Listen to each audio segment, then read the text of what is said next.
Hey, it's Alan, and I just wanted to let you know that you can now listen to the ongoing history of new music early and ad-free on Amazon Music, included with Prime.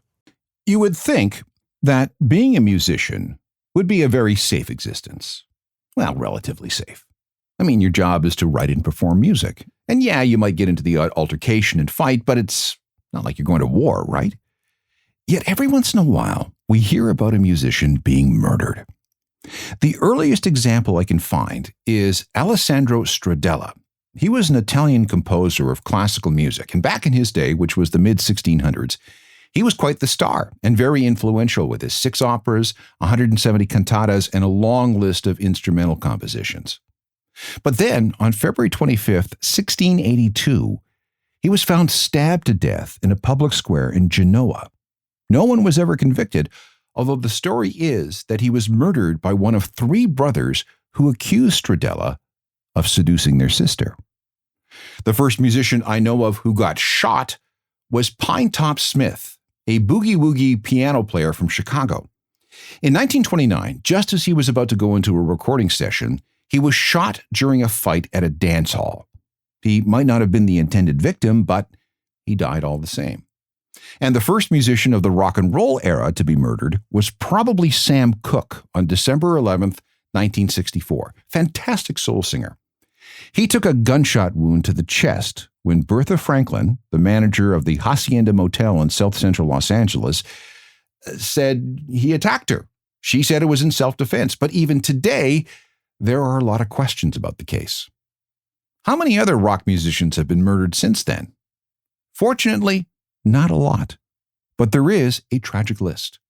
Let's go through it. This is the Ongoing History of New Music podcast with Alan Cross. The first time I personally realized that a rock star could be murdered like anyone else happened late in the evening of Monday, December the 8th, 1980. I just got home from teaching music lessons when Howard Cosell was the first to announce the death of John Lennon during Monday Night Football. The Miami Dolphins were playing the Baltimore Colts. Kavanaugh will let it run down for one final attempt. He'll let the seconds tick off to give Miami no opportunity whatsoever. Timeout is called. 3 seconds remaining. John Smith is on the line, and I don't care what's on the line, Howard. You have got to say what we know in the booth. Yes, we have to say it. Remember, this is just a football game, no matter who wins or loses. An unspeakable tragedy confirmed to us by ABC News in New York City. John Lennon, outside of his apartment building on the west side of New York City, the most famous perhaps of all of the Beatles, shot twice in the back, rushed to Roosevelt Hospital, dead on arrival. Hard to go back to the game after that news flash, which in duty bound we had to take. That was weird. John Lennon's murder announcement during a football game? How did that happen? Alan Weiss, a news producer at ABC, just happened to be in the emergency room of Roosevelt Hospital that night, waiting to see a doctor after he'd been in a motorcycle crash. He was there when police wheeled Lennon's body into the same room as Weiss. Cops told him what had happened. Weiss then called his employer, ABC TV in New York, and they relayed the information to Cosell in the broadcast booth. Lennon was pronounced dead at 11:15 that night, having lost about 80% of his blood from the 4 bullets fired by Mark David Chapman. And just at the moment he was declared dead, the Beatles' All My Lovin' eerily came over the hospital PA system. Hello again, I'm Alan Cross, and this episode is all about murder most foul in the world of rock.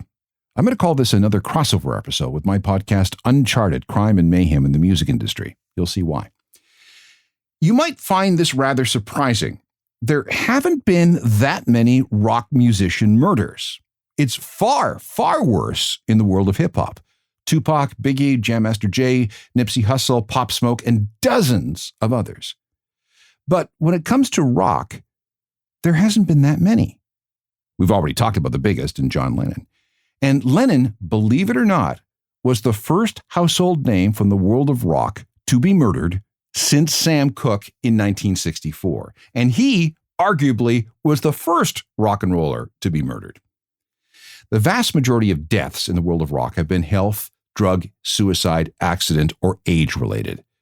But since all deaths are tragic, I think it's important to remember those who also died at the hands of someone else since John Lennon on December the 8th, 1980. First on the list is Felix Pappalardi, the co-lead vocalist and bass player of the band Mountain. You remember this song, right?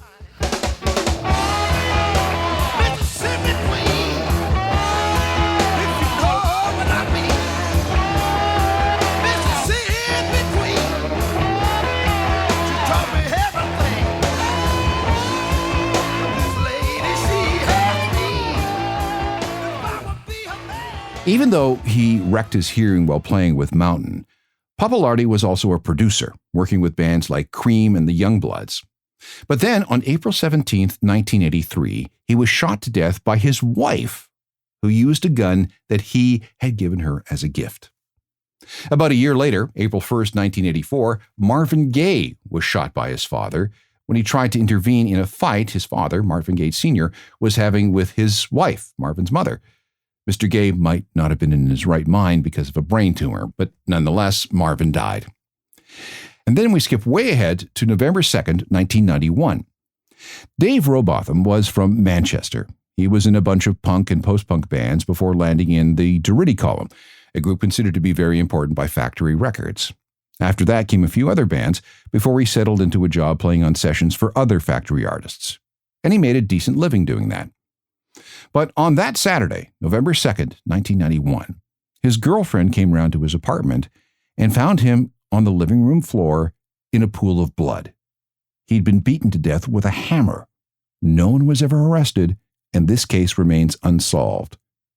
The following year, the Happy Mondays, another Factory band, wrote a song about Dave for their Yes Please album.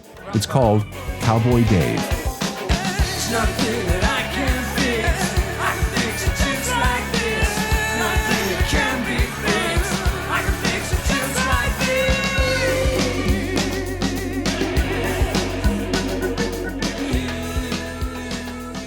Next on our list of murdered rockers is Mia Zapata. You may have heard about her case because she was part of the emerging grunge and riot girl scene in Seattle in the early 1990s.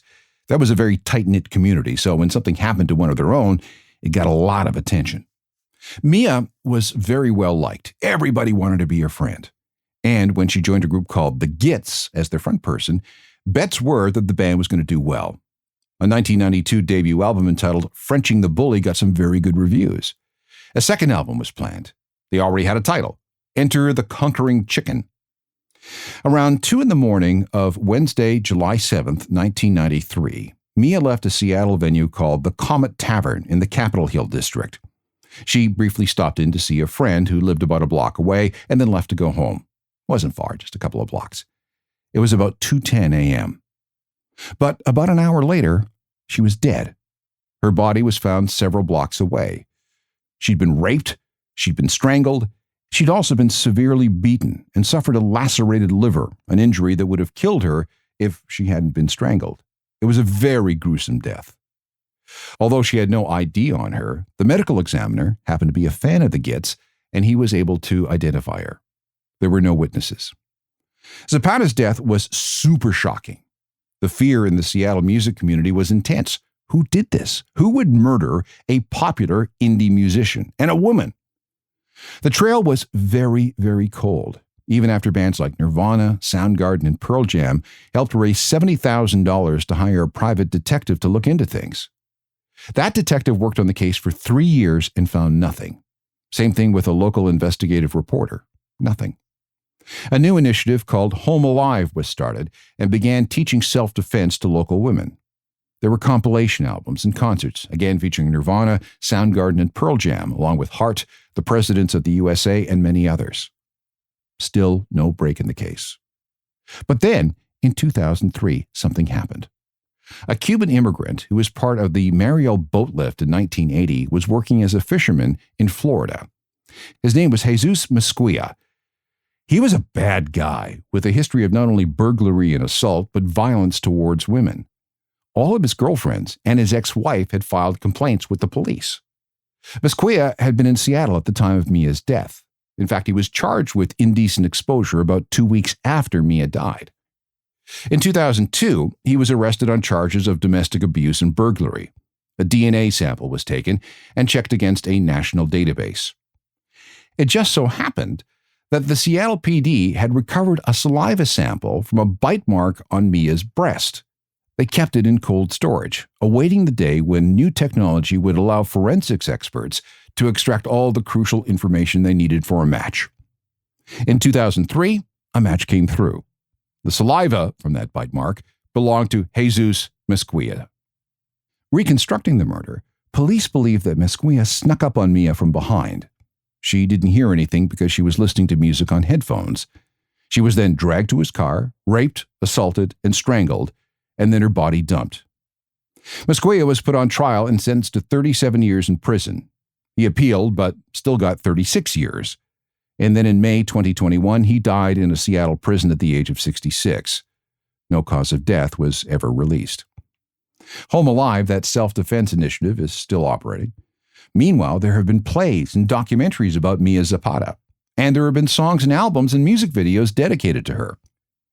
This is what the Gits sounded like. It's from their debut album, Frenching the Bully, and is called Second Skin.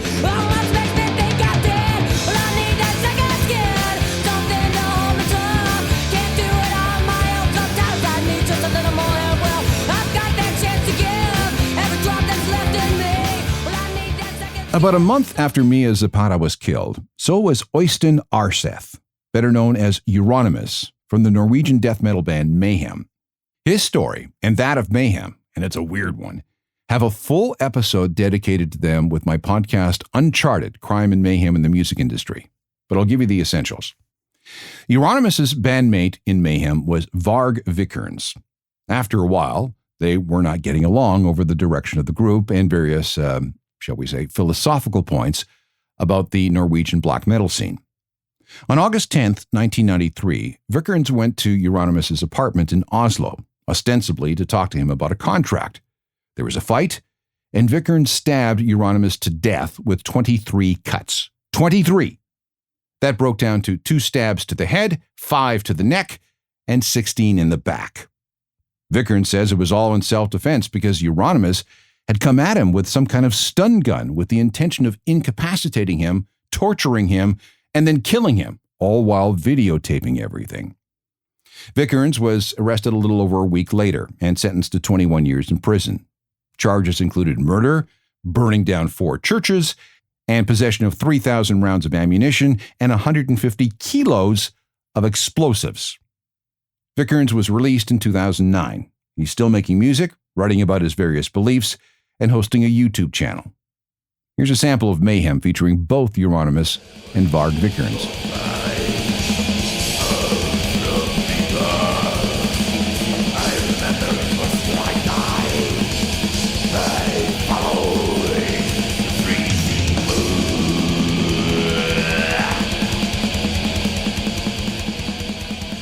Norway's Mayhem, the only time I know of where one band member murdered another. Like I said, you can get that entire story with an episode of my podcast, Uncharted, Crime and Mayhem in the Music Industry. It's called Death Metal Death. Rhett Forrester was the singer for a New York metal band called Riot. They did quite well with that crowd in the early 1980s. When he left in 1983, he was in a bunch of different bands, including a Calgary group called the Black Symphony. Then on September 22nd, 1996, Forrester was driving and stopped at a light in Tucker, Georgia, when somebody tried to carjack him. When he refused to give up his car, he was shot and killed. It took years before someone confessed to the crime. Even more shocking was the assassination of Dimebag Darrell of Pantera, great power metal band, and Damage Plan, another metal group. On December 8th, 2004, so 24 years to the day after John Lennon died, Darrell and Damage Plan had a gig in Columbus, Ohio. It was a venue called the El Rosa Villa. About 400 people were there. As the band started their first song at around 10:20 that night, a man named Nathan Gale, 6'3", 250 pounds, and wearing a Columbus Blue Jackets hockey jersey, rushed the stage and shot Darrell with a 9mm semi-automatic pistol. Darrell took 3 gunshots to the head at point-blank range, the right cheek, the left ear, and the back of his head. He never had a chance. When Damageplan's head of security tackled Gale, he was shot to death too. Then a fan who had come to the rescue of both men was also shot. And then a club employee who went after Gale as he was reloading was also shot and killed. 3 other people, all members of Damageplan's road crew, all suffered non-fatal gunshot wounds. 3 minutes after the shooting started, Gale was taken down by a cop responding to a 911 call. Gale was killed with 1 shot to the face with a 12-gauge shotgun. Gale's gun still had a half-full magazine, and he had another 30 rounds in his pockets, so things could have been much, much worse. This remains the only American mass shooting event to involve a rock show, but we still don't know why it happened. Gale was an ex-Marine who had told relatives he'd been discharged because of a diagnosis of paranoid schizophrenia. When investigators interviewed Gale's friends, they all said that he'd been a little off for the last couple of months. One story that got repeated was that Gale was upset that Darrell had quit Pantera. Another was that Darrell had stolen lyrics he had written. And another still said that Gale believed that Darrell was trying to steal his identity. Whatever the motivation, the assassination of Dimebag Darrell resulted in all kinds of new security protocols for concerts, because no one wants a repeat of what happened that night in Columbus, Ohio.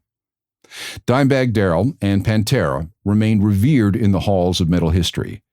This is from their 1993 album, A Vulgar Display of Power. It's Walk.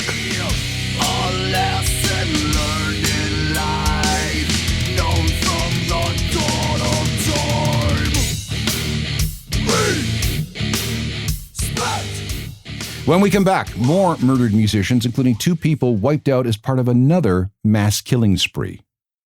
This ongoing history is all about rock musicians who were murdered. Consider this a crossover episode with my music and crime podcast, Uncharted: Crime and Mayhem in the Music Industry. Brian Harvey was a Virginia musician who started in power pop and then moved on to different flavors of music.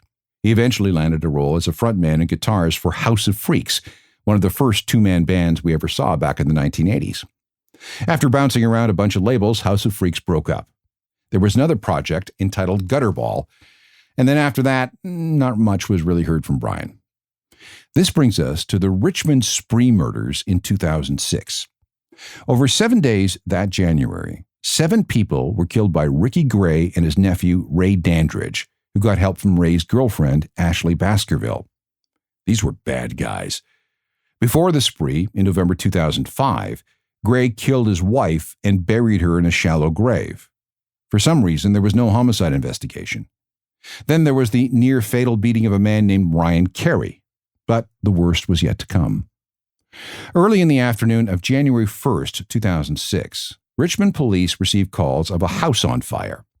First responders found Brian Harvey and his family, his wife Kathy, 4-year-old daughter Ruby May, and 9-year-old daughter Stella Ann, bound and gagged with packing tape in the basement of this house that was on fire. Mom and Dad had had their throats cut, and each was bludgeoned in the head with a claw hammer. Little Ruby had been stabbed to death. Her sister died of smoke inhalation. 2 days later, another couple was found robbed and beaten. And then, on January 6th, 3 members of the Baskerville and Tucker families were found dead. Their house had been ransacked. Each had had their throats slashed, but what killed them was the packing tape that had been wrapped around their faces. On January 7th, Gray and Dandridge were arrested in Philadelphia and confessed to all the murders. Cops also found connections to other unsolved killings and crimes. Gray was executed on January 18, 2017. Dandridge is serving life in prison. In the wake of all this is the Brian and Catherine Harvey Memorial Endowment, which provides funds for study in the arts. There have also been several songs written about the Harveys. Here's one by drive-by truckers called 2 Daughters and a Beautiful Wife. Memories replayed before him, all the tiny moments of his life. Lying around in bed on a Saturday morning, 2 daughters and a wife. 2 daughters and a beautiful wife. Drive-by truckers with a song dedicated to musician Brian Harvey and his family, who were murdered in a mass killing spree in 2006. Speaking of mass murder, this was the fate of Andrea Haugen, a German-born musician who died in 2021. Andrea was a former model who wrote horror movies and supported the goth scene. She was a poet and pagan spiritualist. She was also a musician who worked under a variety of names in a variety of genres, ranging from ambient and electronic to rock, industrial, and even black metal. She was friends with a number of musicians, including Martin Gore of Depeche Mode. On October 13, 2021, Andrea was living in Kongsberg, Norway. At around 6 p.m. that night, police received a call about a man walking around town armed with a bow and arrow and a quiver on his shoulder. His name was Espen Brathen, a Danish man with a history of mental illness. He started his spree in a supermarket, firing arrows at people. When he missed, he pulled out a knife. He left the store and then started prowling a residential neighborhood. When it was all over, 35 minutes later, 5 people were dead and 3 were injured. Andrea was one of the dead, the 5th and final person killed. All of them were either minding their own business in public or killed in their homes. Brathen had been on the radar for a while because of some threatening messages posted on social media. He'd been convicted for burglary and drug possession, and he once had a restraining order taken out on him by his parents after he threatened to kill them. Brathen was charged with the murder of 5 people and the attempted murder of 11 others. He was convicted, but because he was diagnosed with chronic paranoid schizophrenia, he was sentenced to a psychiatric prison. This is the kind of music Andrea was famous for, especially in Germany, where she was a big deal. This is her performing under the name Hageland's Runddans. It's Hell, Goddess of the Underworld.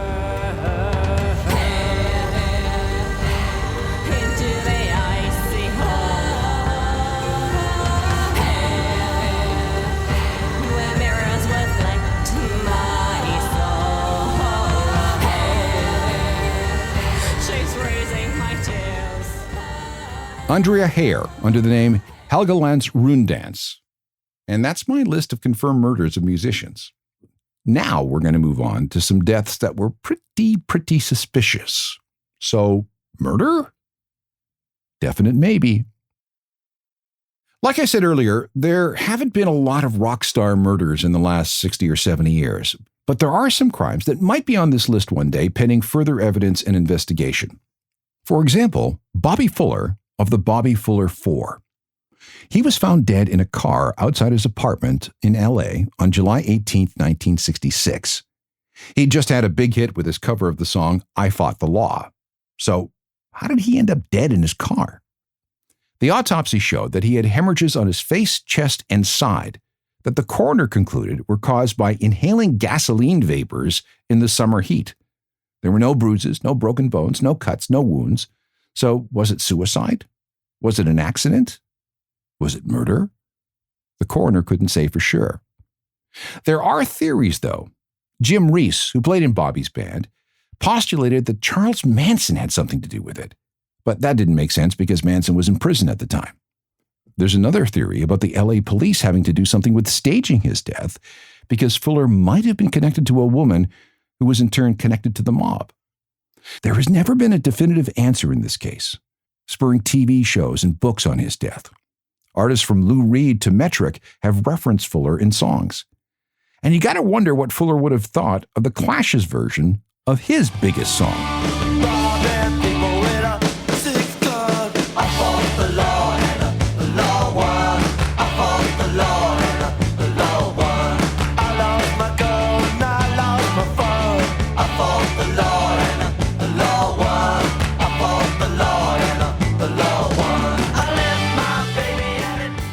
From Bobby Fuller in 1966, we move to the mysterious death of Brian Jones of the Rolling Stones. Sometime around midnight, July 2nd, July 3rd, 1969, Jones was found dead at the bottom of his swimming pool. When he was fished out, he still had a pulse, but by the time the ambulance arrived, he was dead. The official verdict was death by drowning. But is that really what happened? People have been wondering about Jones's death ever since. The first theory is that he was killed by Frank Thorogood, a construction worker who was doing some jobs on Jones's property. He was the last person to see Jones alive. Was there a fight over money? Did he confess the killing to a friend? Did police botch the entire investigation? The case is officially closed, but Jones's children still believe that their father was murdered. Johnny Thunders was the guitarist in the important proto-punk band the New York Dolls. When they broke up, he formed a punk band called the Heartbreakers. A few other projects followed before he went solo. On April 23, 1991, he was found dead at the St. Peter Guest House in New Orleans. Johnny apparently had advanced leukemia and was looking very rough. He was also a very serious drug user.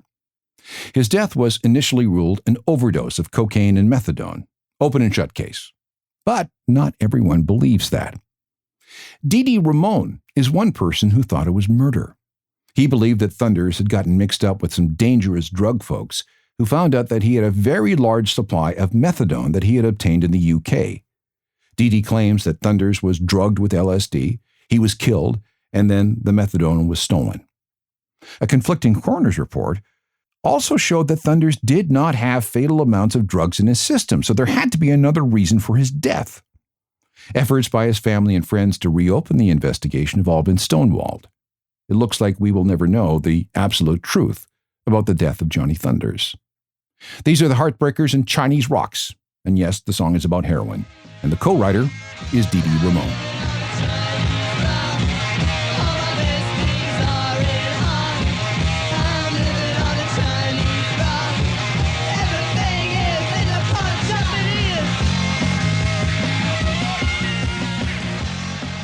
Here's one final mysterious death that could actually be a murder. Elliott Smith never sold a lot of records, but he remains deeply, deeply loved by his fans. And he's also considered to be one of the most influential indie artists of the 1990s. So what happened to him? Smith died on October 21st, 2003. There were 2 stab wounds in his chest. He'd been fighting with his girlfriend, Jennifer, during which time he threatened to commit suicide. Jennifer had heard it all before, so she locked herself in the bathroom to take a shower. When she heard a scream, she came out to find Elliott standing with a kitchen knife sticking out of his chest. She pulled it out and called 911. An ambulance was called, but no one could do anything. Smith died in the hospital. He was just 34. Okay, so sounds like a pretty straightforward situation, right? A melodramatic, distraught man with ADHD, suffering from depression, with known suicidal ideation, who is also a drug user and a heavy drinker, leaves behind a suicide note and then takes his own life. So what is there to investigate? Well, police were still suspicious. The coroner was suspicious. And fans remained suspicious. Why? Mainly because there were no hesitation wounds. In other words, Smith stabbed himself cleanly twice right in the heart. Who can do that? According to statistics on suicide, only 4% of people take their own lives with sharp force trauma, and almost all of those involve wrist slashing. To do what Elliott did involved turning the knife sideways, plunging it between his ribs without hesitating twice. It's an extremely painful way to die. Fans theorized that the real culprit may have been some of Elliott's bad drug buddies. Today, the case remains open with the LAPD. Here's Elliott Smith and Waltz number 2. Here it is, the revenge to the tune. You're no good. You're no good. You're no good. You're no good. Can't you tell that it's well understood? Never gone. It's always tragic when someone dies, but murder? What an awful way to go.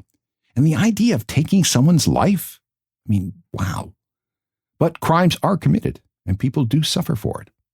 Again, if you like the idea of stories of true crime in music, check out my podcast, Uncharted: Crime and Mayhem in the Music Industry. Each episode takes a very deep dive into all kinds of bad behavior: robberies, plane crashes, cults, mysterious disappearances, and yes, murder. Uncharted: Crime and Mayhem in the Music Industry is available now wherever you get your podcasts. There are also hundreds of ongoing history podcasts that you can binge on anytime you want. Same deal, available everywhere. Music news and information on my website at ajournalofmusicalthings.com. There's the free daily newsletter. We can connect on all the social media platforms. and email should go to alan@alancross.ca. Technical productions by Rob Johnston. Talk to you next time. I'm Alan Cross.